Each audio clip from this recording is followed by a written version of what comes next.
ডালের বড়া করতে গিয়ে যে আমার সাথে আজকে এমনটা হবে আমি তো ভাবতেই পারিনি। তো চলো প্রথম থেকে ব্লগটাকে শুরু করি।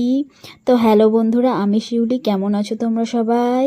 আমাকে অবশ্যই কমেন্ট করে জানিও। আর সবাইকে জানাই গুড মর্নিং। আমি তো উঠে গেছি, আর সকালবেলায় উঠেই আমার প্রথম কাজ হলো বিছানা গুছানো। তাই বলে সবার প্রথমে বিছানাটাকে গুছিয়ে নিলাম। তারপরে এই জামা কাপড়গুলো পড়েছিল ওগুলোকে আগে ভাঁজ করে নিলাম। প্রথমে ঘরটাকে গুছিয়ে নিয়ে তারপরে চলে এসেছিলাম বারান্দাটা ঝাড় দিতে। আর বারান্দাটাকে ঝাড় দিয়ে চলে যাব বাইরে, কারণ উঠোনটাকেও ঝাড় দিতে হবে আজকে। অনেক পাতা পড়ে উঠোনে পাতা জমে গেছে।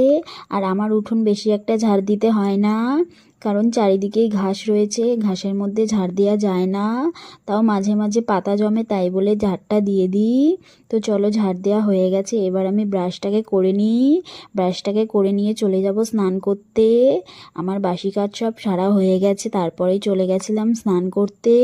একেবারে স্নান সেরে চলে এসেছিলাম পুজো দিতে। আর পুজো দিতে আমি বসে পড়েছি। আজকে আমি বেশি ফুল পাইনি, কারণ ঘুম থেকে উঠে দেখছি গাছের ফুলকে নিয়ে গেছে।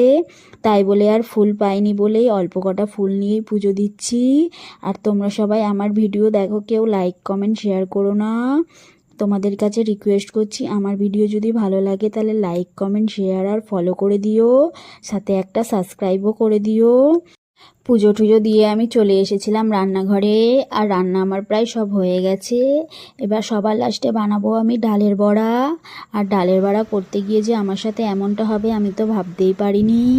ডালটাকে যখন মাখাচ্ছিলাম তখন আমার নুন বেশি পড়ে গেছিলো।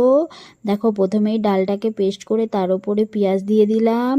তারপরে দিয়েছিলাম চালের গুঁড়ো, আর সাথে দিয়েছিলাম 1 চামচ হলুদ আর একটুখানি লঙ্কার গুঁড়ো, যাতে বেশ খেতে একটু ঝালঝাল লাগে। বেশি কিন্তু দিইনি। আর নুনটা যে বেশি হয়ে যাবে এটা আমি বুঝতে পারিনি। তারপরে কড়াইতে ছাড়ার আগে একটু খেয়ে দেখলাম যে নুন অনেক বেশি হয়ে গেছে। তারপরে ওর মধ্যে একটু আটা মিলিয়েছিলাম, যাতে নুনটা ব্যালেন্স হয়ে যায়। তো সেটা করে নিয়েছিলাম। তারপরে বড়াগুলোকে ভেজে নিলাম। তারপরে তোমাদেরকে দেখিয়ে দেবো আজকে আমি কি কি রান্না করেছি। আর আমার ভিডিও ভালো লাগলে কিন্তু লাইক কমেন্ট করতে বলছি সবাইকে, প্লিজ করে দিও যেও। আর আমি বড়ায় চালের গুঁড়োটা দিয়েছিলাম যাতে একটু মুচমুচে হয়। তোমরা কি এরকম চালের গুঁড়ো দিয়ে বড়া বানাও? অবশ্যই আমাকে কমেন্ট করে জানিও।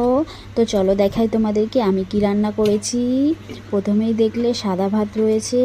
আর বড়া ভাজতে তো আমাকে দেখলেই বড়াগুলো সব ভাজা হয়ে গেছে। আর আজকে আমি করেছিলাম মেটে স্টোমাকের তরকারি। কে কে এটা খাও অবশ্যই কমেন্ট করে জানিও। এখন তাহলে আসি, টাটা।